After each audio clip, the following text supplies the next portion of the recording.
I'd like to ask if we stand for invocation and pledge of allegiance to start our meeting. May we bow in an attitude of prayer. Gracious Heavenly Father, thank you for this opportunity. Thank you for the opportunity to serve others above self. Lord, lead, guide, and direct us this day, that we would show compassion and love and kindness to those around us and to the citizens of Washington County. Lord, we pray for our first responders and all those that race to the scene and risk their lives to serve others. Lead, guide, and direct us this day. May we honor and please you in all that we do and say. For it's in your name we pray. Amen. I pledge allegiance to the flag of the United States of America and to the republic for which it stands, one nation, under God, indivisible, with liberty and justice for all. With that, we'll call our meeting officially to order. And first on the agenda is the review and approval of the minutes from February the 25th. Motion to approve. Second. Okay, we have a motion and a second. All in favor by saying aye. Aye. Aye. Opposed, same sign. 4-0. Thank you. Next up is commissioners' reports and comments. Commissioner Wagner, you want to go first? Yes, good morning. Pretty busy week with meetings. The land use council meeting we had out at HCC, that was a good meeting, very constructive. Airport advisory committee met, discussed the things happening in and around the airport. I was able to stop by Sloan Music and watch some of the local talent showcase their musical skills and a little presentation. And last evening was a forest conservation workshop. I wanted to thank staff for having that to educate us a little bit on the ins and outs of the forest conservation in the county. That's it for me. Good, thank you. Commissioner Harvey? Thank you, President Barr. As Randy said, there are ongoing business, different meetings with the commissions and boards. Met with the Diversity and Inclusion Committee last week, and then the Historical Advisory Board, and went to a number of business openings and the like. But I'd like to take a few moments to just address some budget concerns. And, you know, the county commissioners have been tracking this, but a lot of the citizens probably are not. So as the county continues to make progress in establishing the fiscal year 2026 budget, we continue to deal with uncertainty, the ramifications of bad management in Annapolis, cost shifting and increasing taxes and fees from the Governor Moore administration. And for those who have not been following the news out of Annapolis, you know, the county's going to have to pay the Democrat school tax called Kerwin increase of at least $8.3 million this coming year, and upwards of $10 million a year or more in subsequent years. Those costs are going to impact our budget. But not only that, Governor Moore's mandates or cost shifting are impacting many counties, not just Washington County. Due to an inability to manage the budget and budget within the means of the state revenues, we're going to pay the cost. We've been informed that the county will now pick up the state's share of Washington County schools and Hagerstown Community College retirement. That's almost $4.5 million a year that we were not anticipating. We're going to be asked to pick up the cost of the state assessor's office, and they're going to reduce the disparity grants that we're not a big benefit of, but that's going to be reduced, and they're eliminating open space funding and ending farmland conservation funding. So those are areas that are going to impact us. Now, a big one is that Governor Moore has a bonus plan for Democrat Beltway counties. It's a bonus, a big payoff. Under the guise of eliminating itemized deductions and also increasing individual income tax exemptions, while it will result in a tax decrease for some people, there will be a disproportionate impact on poorer counties where there are not as many people who actually itemize deductions. Allegheny County is going to lose about $3.2 million, and we're going to lose over $5 million in tax revenue. That has a direct impact on us. But, for example, Montgomery County, because they've got a large number of citizens who do itemize, they're going to see a gain of $40 million. And for those Democratic-led counties around the Beltway, it's almost $300 million in increased revenues for them. We lose, they gain. And it appears that Governor Moore wants to continue to expand the state government, expand the workforce, hire and expand even more. Where's the money coming from? Their priorities are gifts and special treatment, tax breaks and benefits for like those that are benefiting from solar and windmills, the big contributors to their campaigns. Meanwhile, the county has wanted to explore a freeze or a reduction on property taxes for our citizens who are eligible for the senior discount. But with taxpayers paying ever more in new fees, charges, and taxes, and this cost shifting to the counties, we may find it difficult to do what we want to do, which is decrease the tax burden on vulnerable elements in our own county. And with that, I close. Thank you very much, President Barr. Thank you, Mr. Harvey. Mr. Klein? Good morning, everyone. Commissioner Harvey, thank you for those comments. They're very enlightening. We need to get that message out about this information, the burdens that we're facing. Once again, it looks like the war in rural Maryland has begun. Yep. Again.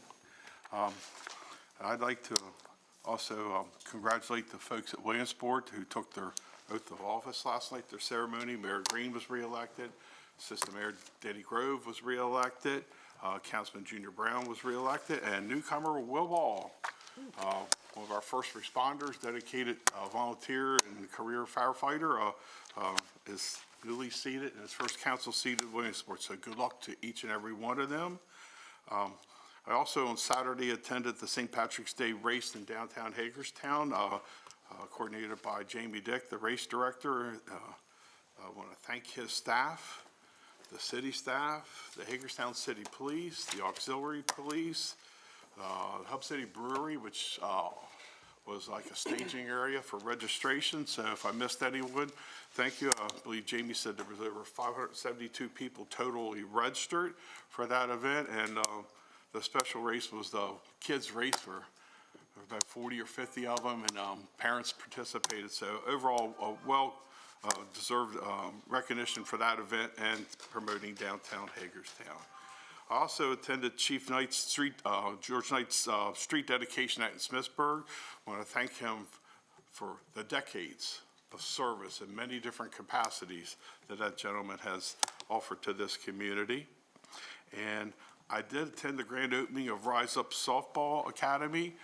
Ms. Yetter is the owner of that. It offers personalized instruction and batting cages training for softball players. So Rise Up Softball, it's a great facility, modern, up-to-date. I think you'd enjoy it.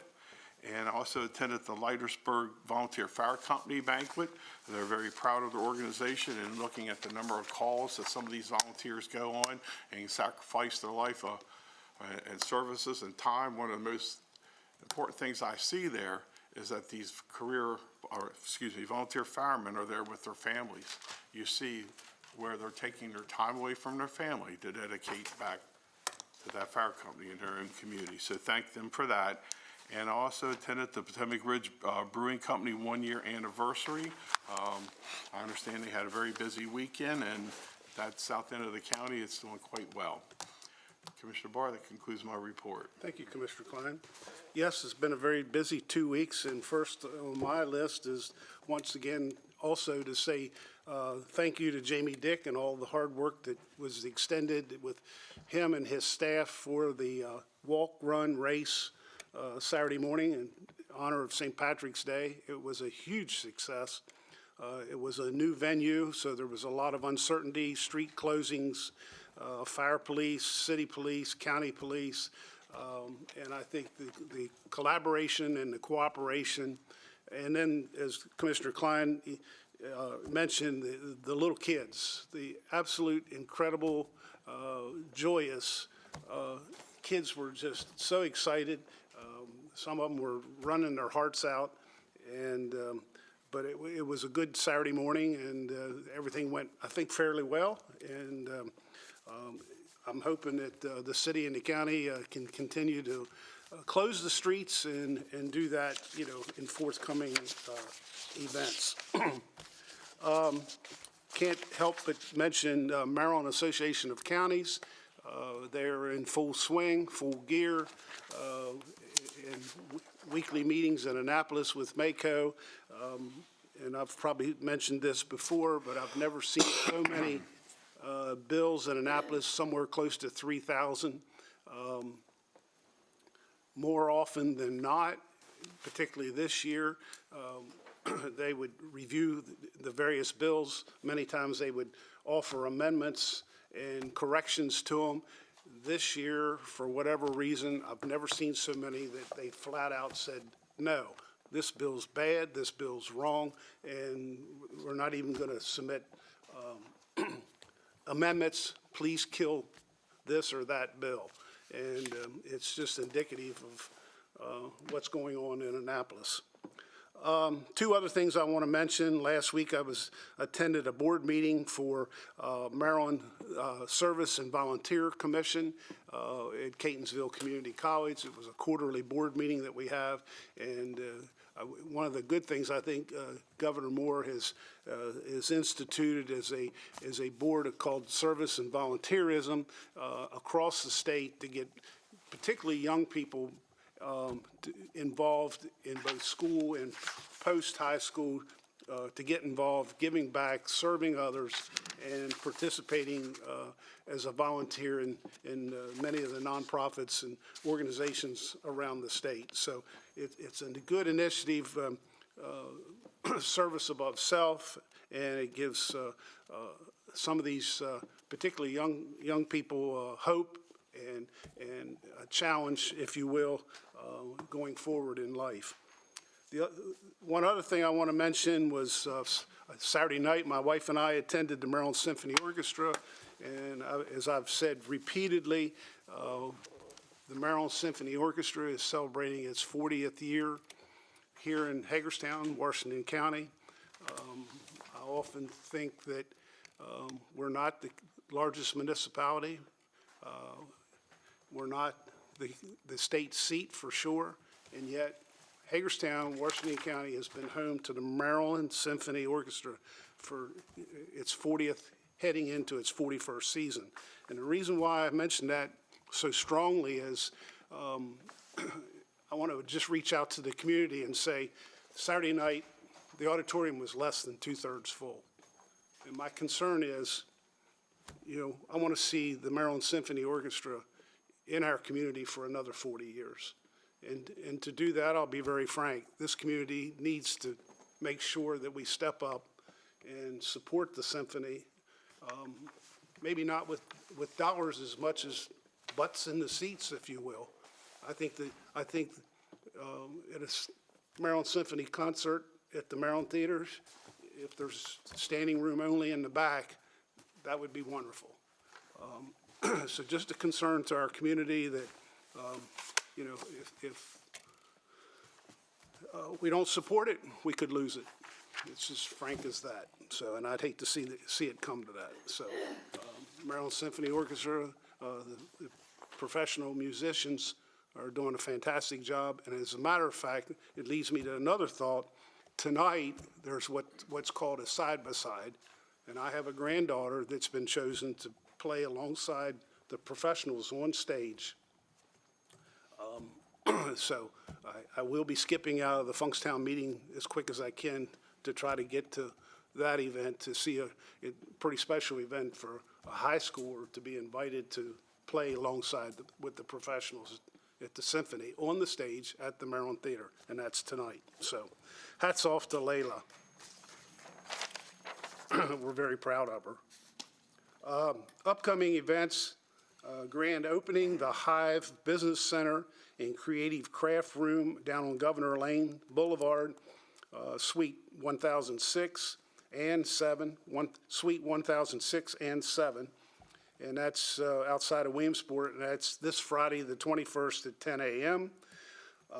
Next Monday evening is the Merrill Municipal League dinner. It's hosted by, I think, Funkstown, and that's at the Elks Lodge at the Monday, the 24th at 6 p.m. And last but not least, our joint meeting with the town of Funkstown this evening at Funkstown Town Hall at 6 p.m. And with that, gentlemen, have I missed anything or anyone wants to add? Okay, that concludes Commissioners' reports and comments. With that, we'll move right into first item is contract renewal, purchase 1596, laboratory services for water, wastewater testing for the Department of Water Quality.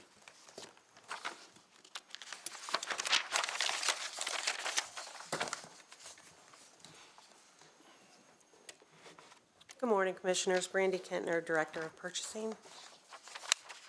Becky Orndorff, Director of Water Quality Laboratory. The first recommendation I have for you this morning is the contract renewal for PUR 1596, laboratory services for water, wastewater testing at the Department of Water Quality. Move to renew the contract for laboratory services for the Department of Water Quality with ALS Group out of Middletown, Pennsylvania, per their letter dated February 6, 2025. ALS is requesting a CPI increase of 3% to their current pricing structure for this last renewal period. On March 28, 2023, the Board of County Commissioners originally awarded this contract to ALS based on a lump sum bid for 59 items. The contract period was for 1 year beginning May 1st, 2023, with 2 additional 1-year periods. This is the second and final 1-year option to renew.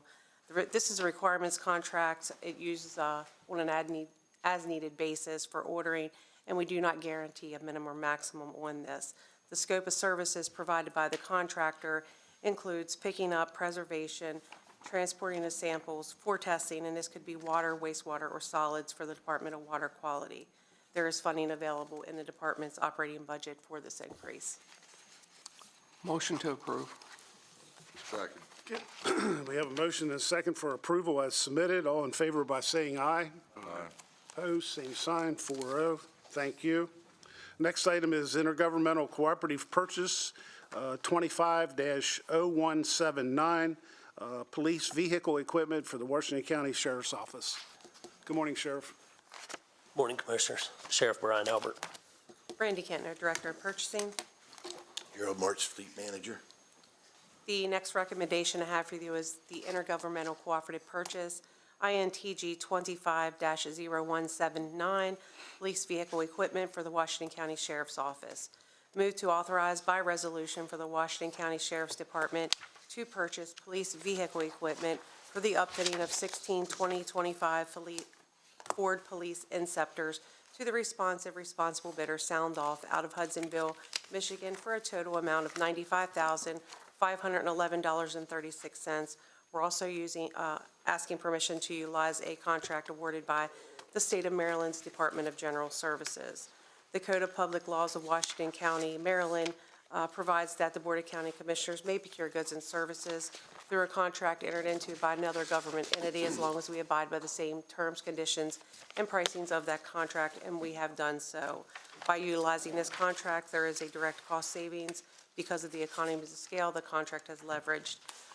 This equipment is emergency lighting for controls on these vehicles, and these vehicles were originally approved by the board, a small correction, on August 27th of 2024. And there is funding in the capital budget for the purchase of this equipment. I motion to approve, but before we move on to any votes, Gerald, how long have you been the fleet manager? Since August 17th last year. Okay, and then how long have you been working in the department? Almost five years. Mostly working on fleet issues? Yes, sir. Okay, well, thank you for that, and congratulations. It's the first time I've seen you since you moved up to the manager role. Thank you. So thank you. I have a motion to approve. Okay. We have a motion and a second for approval as submitted. All in favor by saying aye. Aye. Opposed, same sign, 4-0. Thank you. Next item is an intergovernmental cooperative purchase, 25-0180, police vehicle equipment for the Washington County Sheriff's Office. Randy Kentner, Director in Purchasing. Go ahead, I'm sorry. Brian Albert, Sheriff. Gerald March, Fleet Manager. The next recommendation is going to sound pretty much the same. It's an intergovernmental cooperative purchase, INDG 25-0180. It is also police vehicle equipment. Move to authorize by resolution for the Washington County Sheriff's Department to purchase police vehicle equipment for the 16-20-25 Ford Police Interceptors to the responsible bidder, Troy Products, out of Montebello, California, for a total cost of $57,696. We also are asking for permission to utilize the State of Maryland's Department of General Services contract. This is for the interior fitting for the consoles and the safety barriers. These are for the same vehicles that were approved in August 27th of 2024. Again, the Code of Public Local Law says we may enter into a contract awarded by another government entity as long as we abide by the same terms and conditions and pricing of the contract, which we have done. Funding is available in the department's capital budget for the upfitting on these vehicles. Motion to approve. Second. Okay, we have a motion and a second for approval as submitted. All in favor by saying aye. Aye. Opposed, same sign, 4-0. Thank you. Thank you very much. Randy. Next item is,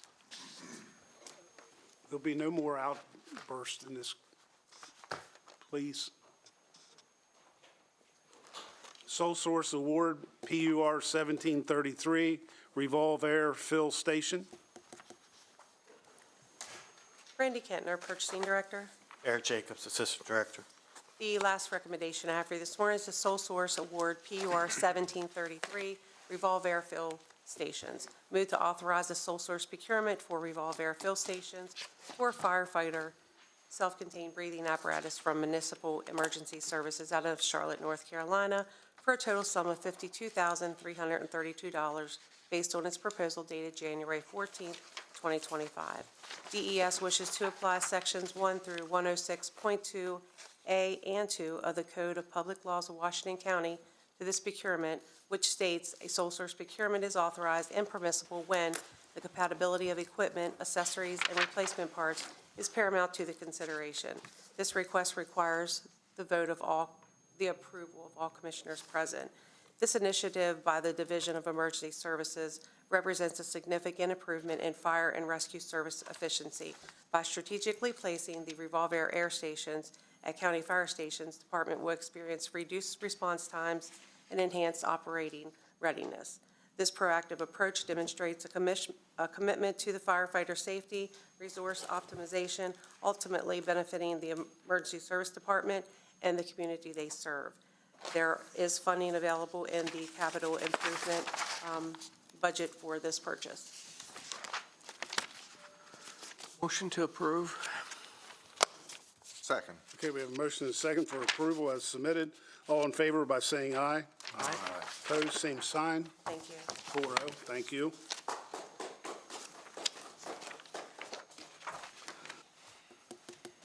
Maze. Next item is a public hearing.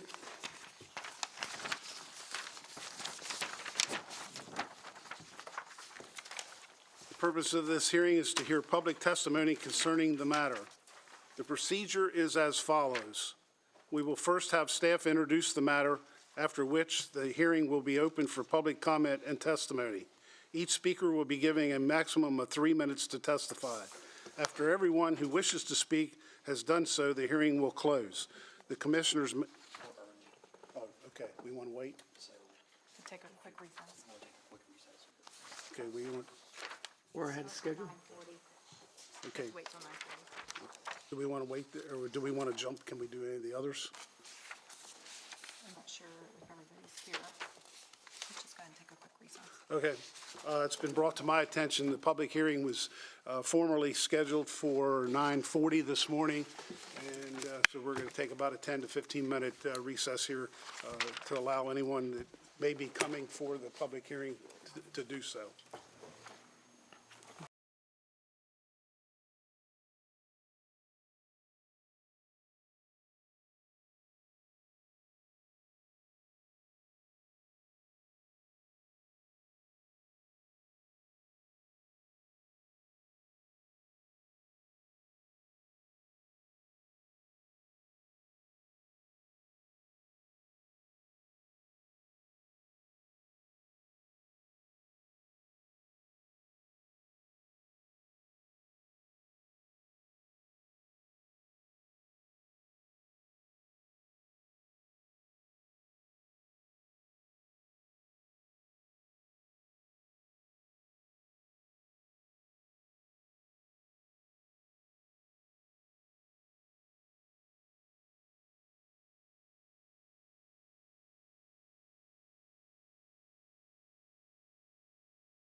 9:40, and with that, we'll reconvene. The next item on the agenda is a public hearing for the modification of 911 fees.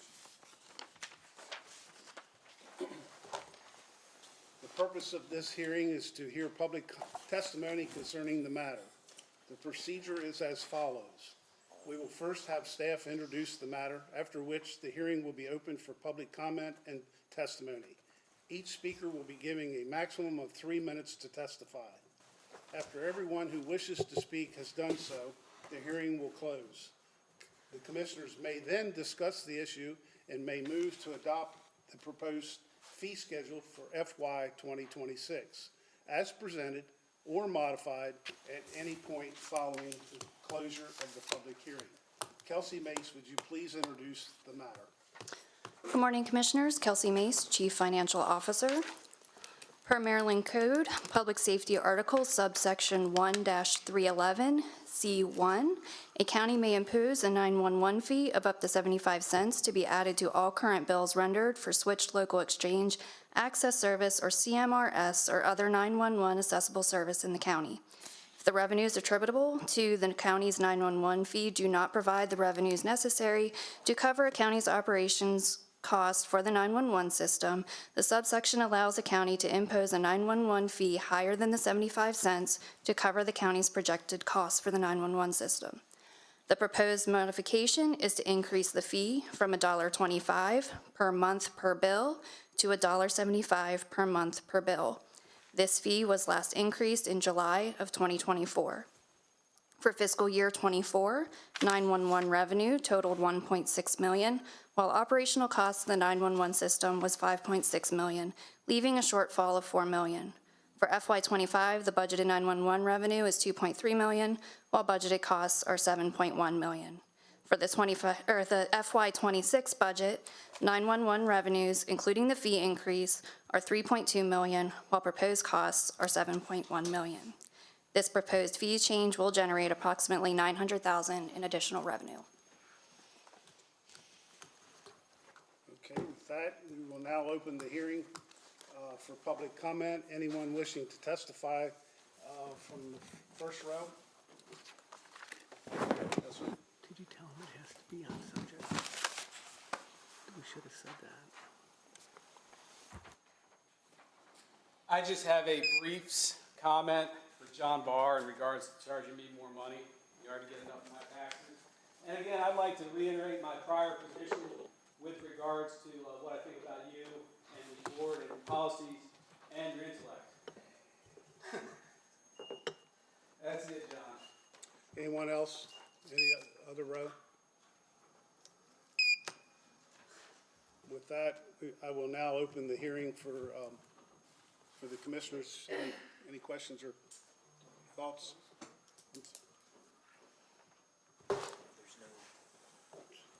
No. Yeah. Commissioners have any comments or concerns, questions? That's already been figured in our budget, correct? That's correct. Okay, so with that, the public hearing is now concluded.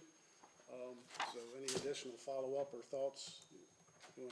I did hand out a list to you today with the rate that's being charged by all 24 counties, 23 counties in Baltimore City, so it's 24 total.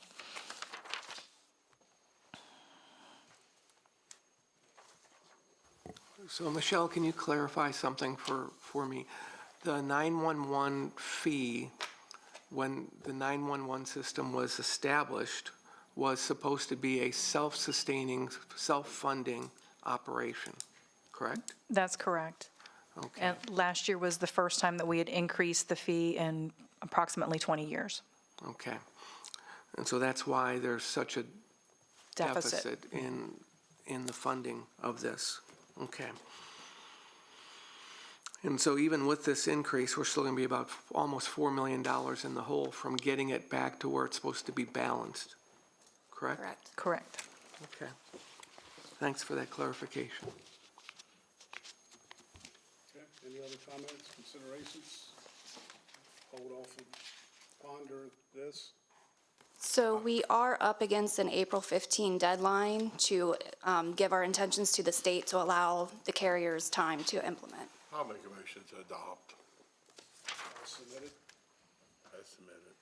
Okay. We have I second. a motion and a second to adopt it as submitted by Budget and Finance. Ready to vote? All in favor by saying aye. Aye. Opposed, same sign. Thank you, 4-0. Thank you. Actually, no, we're 10 minutes ahead for the next public hearing.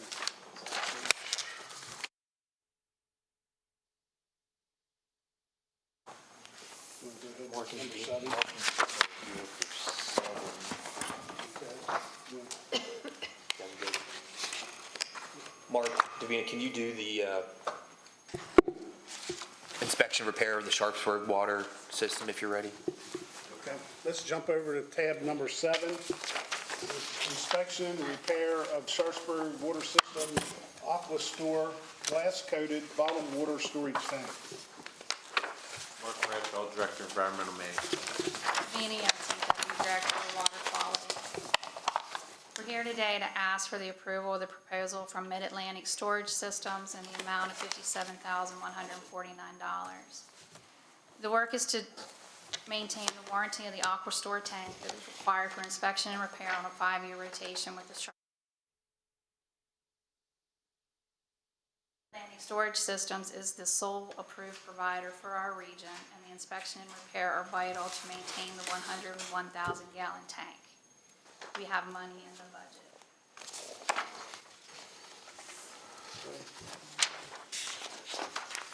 Comments, discussion? I guess any question I'd have is how often does that have to be done? Do we know? Every 5 years. Every 5 years? The tank is currently 19 years old. Yeah. Wow. Okay, motion to approve. Second. Okay, we have a motion and a second on the floor for approval as submitted. All in favor by saying aye. Aye. Opposed, same sign, 4-0. Thank you.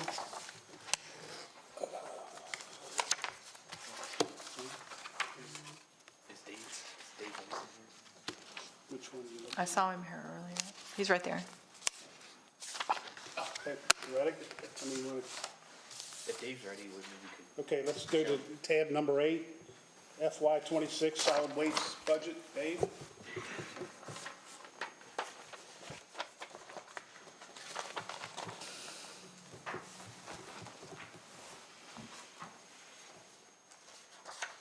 Board Commissioners, Dave Mason, Deputy Director with Solid Waste.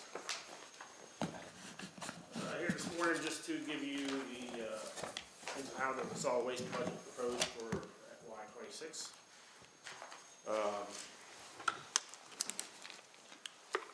Basically, any increases we have are due to salary and wages increased. We did incorporate the increases for the water monitoring that we approved last year because of the PFAS requirements. We are asking for rate increases this year. Those are outlined in your packet. If you want to review those, we can. Basically, just revising the permit fees and then adding a couple additions to the permit fees.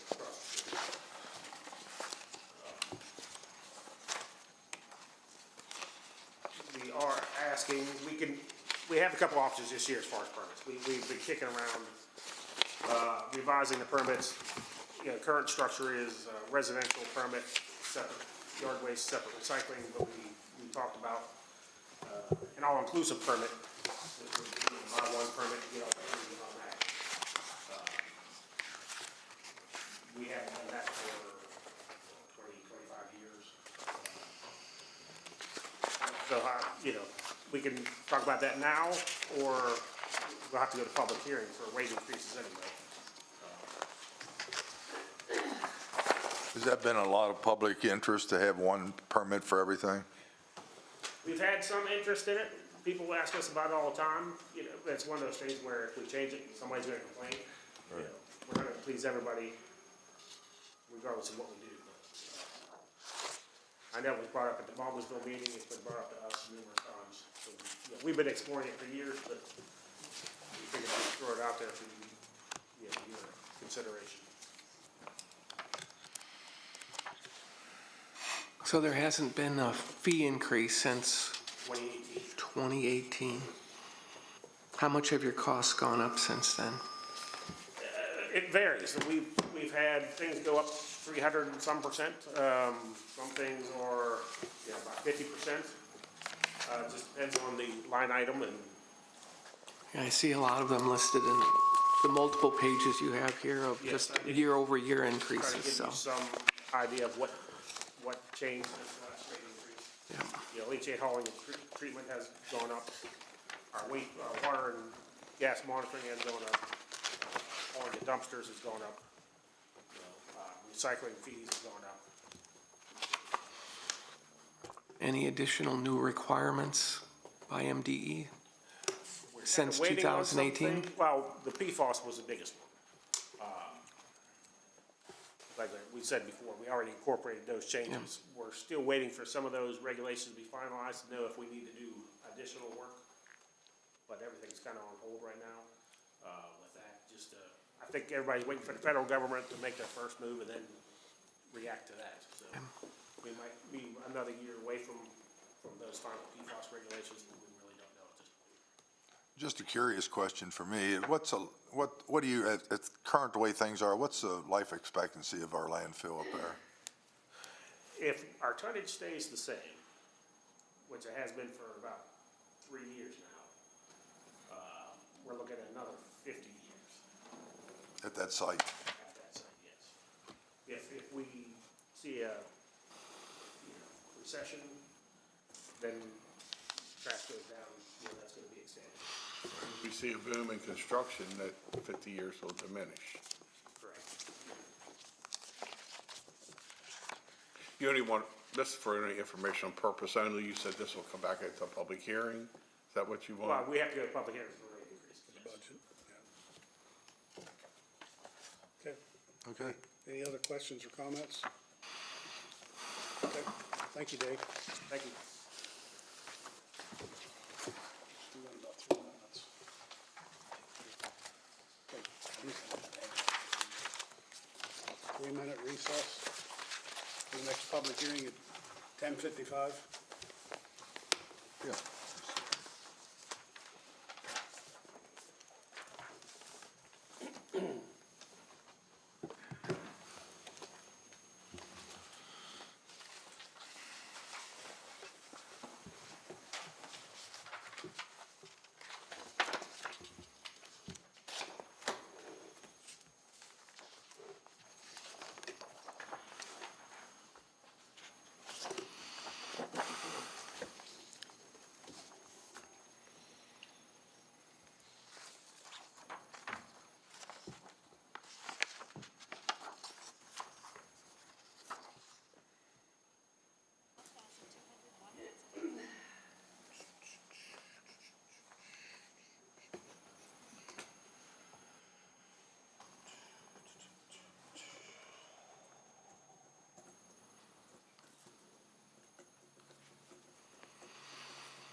back up to tab number 6, public hearing, cross-connection control ordinance / plan.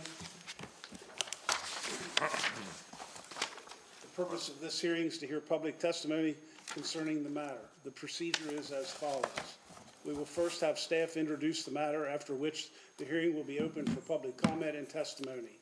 Each speaker will be giving a maximum of 3 minutes to testify. After everyone who wishes to speak has done so, the hearing will close. The commissioners may then discuss the issue and may move to adopt the proposed cross-connection control ordinance as presented or modified at any point following the closure of the public hearing. Davina Yahtzee, would you please introduce the matter? Yes, good morning. The cross-connection control ordinance is an MDE mandated requirement that regulates the cross-connections with public water systems. These cross-connections are arrangements of piping or appurtenances through which water of questionable quality, waste, or other contaminants can enter the public water system.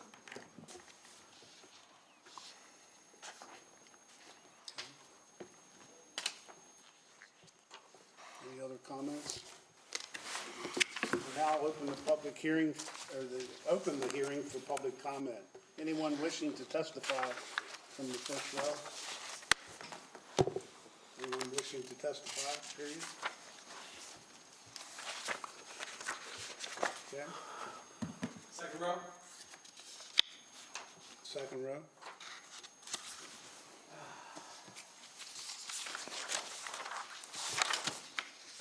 I don't know what this regulation about cross connections is. Anyone that's ever had to install an air gap knows that air gaps suck. Yeah, they're great at preventing, they eliminate a cross connection. That's what an air gap actually is the elimination of a cross connection. Backflow preventers don't work. Watts, Apollo, their backflow preventers, dual check systems that they sell, they're expensive. The chance of you actually having a backflow situation is just so small. Why are you making everybody buy these expensive backflow preventers? It's ridiculous. And anyone that knows how air gaps work know that they tend to leak and spray water everywhere depending on what sort of appliance you're using to drain it with. I have no idea what they're talking about with regards to cross connections. I don't know if it's their municipal sewer system or what it's in regards to. All I know is backflow preventers suck, air gaps suck. We shouldn't mandate air gaps. They're an absolute pain in the butt. But again, I would like to double down and triple down on my position from earlier this morning. And that is what I think of you, John Parr, and this entire board, and backflow preventers and air gaps.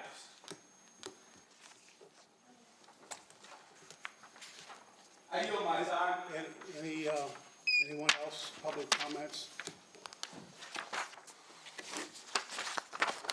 Hearing none, I'll bring it back before the commissioners. Any comments or questions, concerns?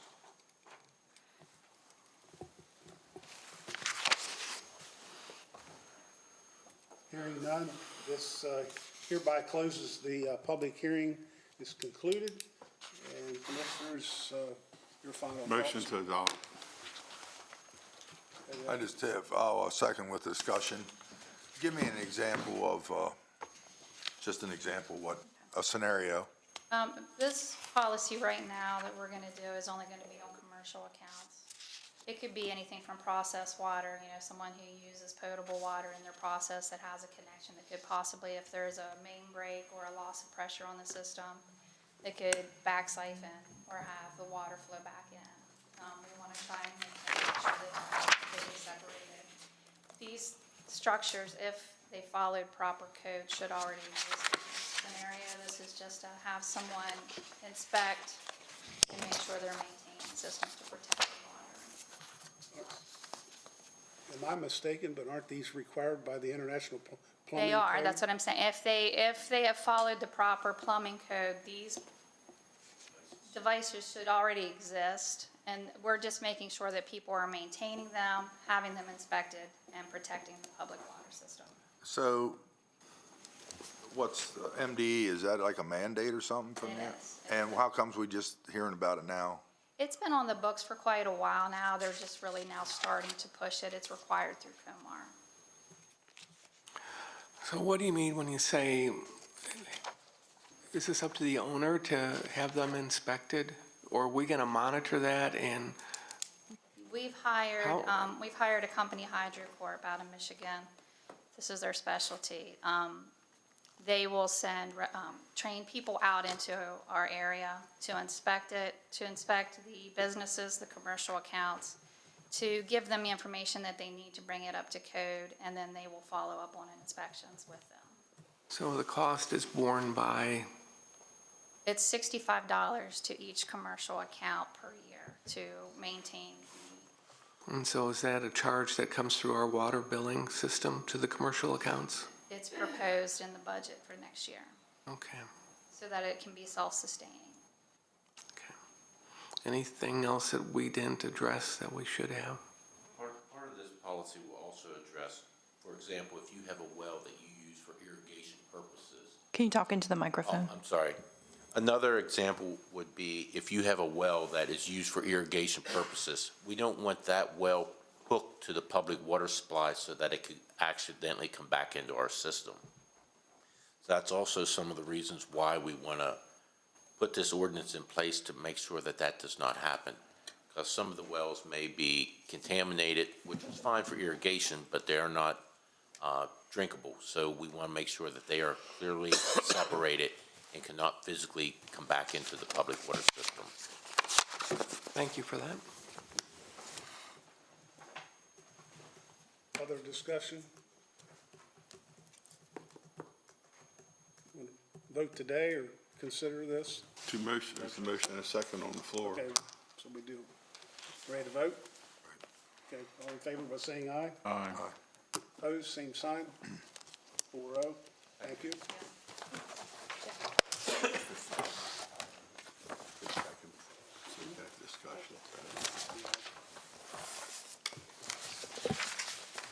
Okay, we're down to tab number 9, Schofield Conservation Reserve Enhancement Program, CREP easement proposal. I guess we're way too early for that. We could do fabricated extrusion company default terms. We have Jonathan and Linda here. Okay, let's jump down to tab number 10, Fabricated Extrusion Company LLC, default of terms, financial incentive agreement. Linda Spence, Department of Business and Economic Development. Jonathan Horowitz, the Director of Department of Business Economic Development. We're here today to request approval to terminate and close the financial incentive agreement between Fabricated Extrusion and the Washington County Board of County Commissioners. The agreement dated July 17, 2018, was a conditional loan for $50,000 with the requirement for the company to hire and maintain at least 50 full-time and permanent employees. The company has reported that due to a difficult economic environment, they struggled to meet the employment goals. While they employed 61 employees in 2024, they lost 16 to natural attrition. As a result, their workforce has been reduced to 45 full-time employees. So despite this shortfall, reclaiming $5,000 is stipulated under the agreement, we feel would be detrimental to the company. So we recommend proceeding with the termination of the financial incentive agreement and the waiver of $5,000. This will give the company the breathing room they need to stabilize and continue their business activities. So it also provides Washington County Board of County Commissioners with an opportunity to evaluate any future support under suitable terms. So are there any questions that I can address for you? What was their peak employment at one time? 61. 61. Any other questions or comments? Almost 7 years, right?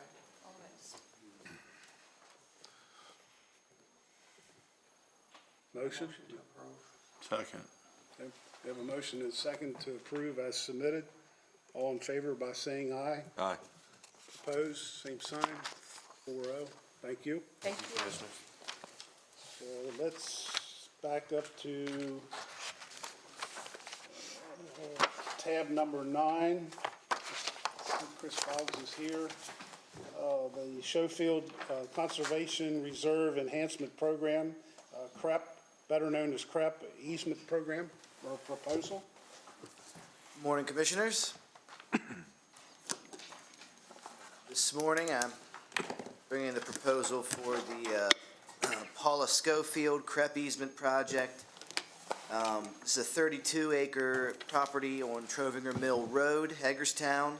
The easement will protect 10 acres of woods, 6 acres of crop, and 16 acres of pasture land, and serve to buffer about 1,300 feet of Antietam Creek. The property also has a historic house, and it will be extinguishing 7 development rights with this project. As you know, over the years, we've preserved just shy of 2,000 acres through the CREP program, which is an easement program that kind of piggybacks off of a Natural Resource Conservation Services CREP contract program. What it does is makes permanent stream buffers and also provides a financial incentive to preserve entire parcels for landowners. Of course, it's a voluntary program like all of our land preservation programs. This is administered by DNR. It's 100% state dollars. They do also provide the 3% admin and the 1.5% compliance cost to the county for each project. And the recommended motion is to approve the Schofield CREP easement for $63,932.22 over 32.63 easement acres. Any questions? Motion to approve. Second. Okay, we have a motion and a second for approval as submitted. All in favor by saying aye. Aye. Opposed, same sign, 4-0. Thank you. Thank you very much.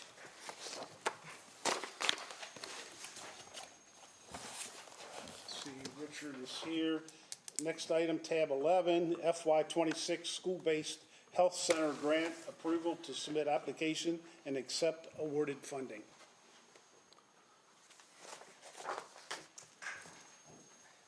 Good morning, Richard Lesh, Grant Manager, Office of Grant Management.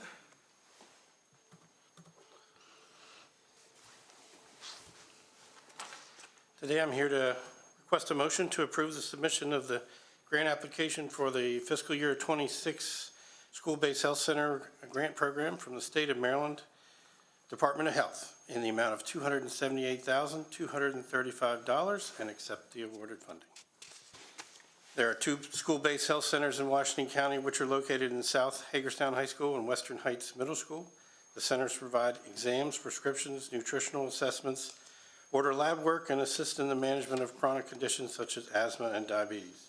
Meritus Health is a clinical provider to provide these services. Funding in the amount of $12,524 is included in the award for county administrative support. Question I have, this is for 2 separate schools. Are the other schools have access to utilize these services? Or just the 2 that it's based in? The grant is based on need, so there has to be an assessment and we have to apply. We are in the process with my new director, Maria is working on, we're going to start doing an assessment on need to see if there are other schools in the county that have the need required for the state to get more funding for this.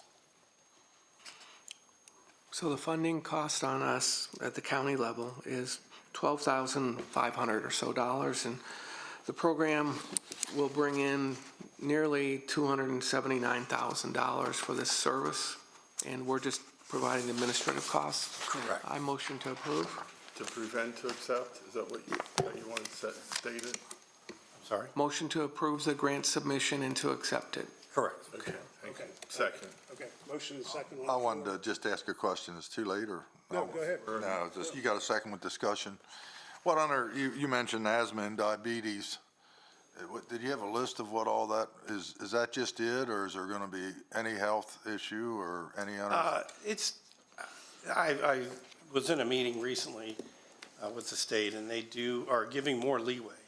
Like, for example, if another member of the family has issues, they're allowed to treat them as well. Yeah. And the treatments are just basic health treatments? Correct. It's everything listed. It could be anything that's like a cold, a flu. They do immunizations as well. Right. So basic health. Okay, thank you. So clarification there then, please. Is it limited to treating and seeing other children in the family, or are you saying it's anybody in the family? I'm not sure of the exact limitations, but I know there was a question asked in the new policies and procedures, and their response, the state's response was, you don't need to get prior approval to treat another member of the family. Could you get clarification what the scope of that actually is and provide that to us? Sure. Thank you. Okay. We have a motion and second on the floor for approval as submitted. Ready to vote? All in favor by saying aye. Aye. Opposed, same sign, 4-0. Thank you, Richard. Next item is under tab 12, Office of Problem Solving Courts Discretionary Grant Application Submittal. Again, Richard Lush, Grant Manager, Office of Grant Management. I'm Jennifer Bricker, Treatment Court Coordinator. And today we're here to request a motion to approve the submission of the FY26 Office of Problem Solving Courts Discretionary Grant Application requesting $314,038.62 and accept the funding as awarded. The Office of Problem Solving Courts Discretionary Grant is to assist with operational expenses and ancillary services of the Drug Treatment Court. These grant funds will be used to operate the treatment court, which provide supervision and access to services for court-involved substance-dependent participants. The program will reduce substance use and criminal behavior while increasing positive community involvement and overall individual and family functioning. These grants will allow better access to justice and treatment services by assisting with transportation, providing frequent drug and alcohol monitoring, case management, support services, educational and vocational access, and numerous other services. The Grant Management, Office of Grant Management has reviewed the application, and there are no matching funds required for this program. If any of the anticipated funds are not awarded, the Circuit Court Drug Treatment Court would request that the Circuit Court budget cover the cost for the wages and benefits for the coordinator and case manager positions. The other program services such as transportation assistance and training would be eliminated unless other local or state grant funds could be secured. Drug testing would be limited to the number of tests allowed by the individual participant's insurance. Okay. Any questions? Motion to approve. Second. We have a motion and a second to approve as submitted. All in favor by saying aye. Aye. Opposed? 4-0. Thank you. Thank you. Under tab 13, supplemental easement for Potomac Edison, Todd Moser.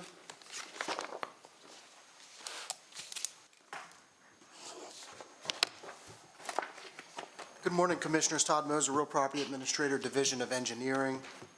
As stated, this is a supplemental easement request for Potomac Edison and the Williamsport area. Approved execution of the requested supplemental easement. Potomac Edison has requested a supplemental easement to allow fiber optic cable to be installed to improve and increase the reliability of electrical service to the community.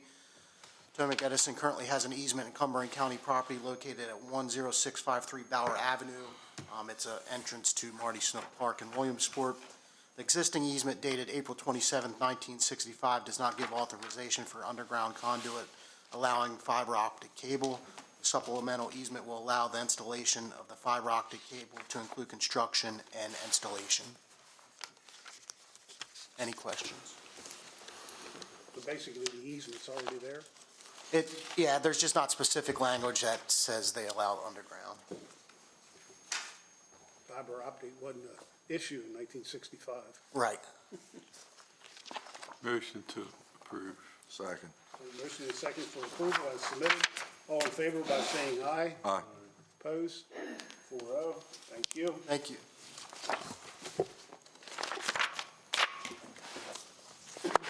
Next item is under tab 14, FY '25 budget adjustment.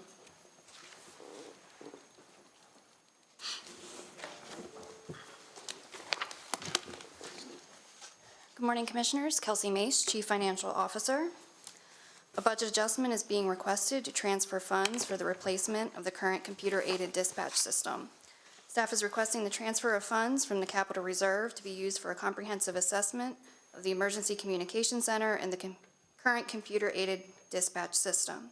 The Washington County Emergency Communication Center's current computer-aided dispatch system is a legacy system that has been in place since the late 1980s when CAD was first introduced in Washington County. Is there any questions on the transfer? And the amount of that, the amount is $120,765, which we would take from the reserve. Motion to approve. Motion is second for approval. All in favor by saying aye. Aye. Opposed, same sign. 4-0. Thank you. Next up is staff comments, and if I may, just before I turn it over to our county administrator, it was brought to my attention under the look ahead for this week, there was something that was maybe inadvertently overlooked. It is the Maryland International Film Festival. It's a 4-day event, starts this Thursday through Sunday at our wonderful Maryland Theater. It's a pretty big deal. I have a flyer here, and I'm sure there's some other flyers around, but it's a 4-day event, starts Thursday evening, I guess, and it's pretty much all day Friday, Saturday, and in through Sunday. So Maryland International Film Festival at the Maryland Theater, March 20th through the 23rd. Okay. Thank you. I did attend the Washington County delegation meeting, traveled to Annapolis for the District 1 evening in Annapolis. I'd like to thank Senator McKay and our District 1 representatives for putting on that event. I also attended the Potomac Ridge Brewery first anniversary. I did also attend the St. Patrick's Day Run Fest and participated in that event. I need to extend a huge thank you to our Parks and Rec Department for coordinating this community event. I'd like to thank the City of Hagerstown, Hub City Brewery, and the Community Free Clinic for partnering with the county to make this fitness event a success. I walked, by the way. I'd also have a letter of support that I need a consensus for. Let's see. St. Mark's Episcopal Church on Lappins Road in Boonesboro is seeking a letter of support for their application for $10,000 in grant funding from Preservation Maryland. They are not asking for funding from the county. I support. Motion is second. Okay. Consensus? Consensus. Thank you. Okay. That's everything that I have. Thank you. Thank you. Any other staff comments while we're? I don't think so. Okay, very good. With that, then, I'm going to ask for a motion to go into closed session for the following reasons and outlined in more detail on the agenda cover sheet, and that is to discuss confidential personnel matters. Motion to go into closed session for the reasons so stated. Second. And motion is second for closed session. All in favor? Aye. Aye. 5-minute break? Yep.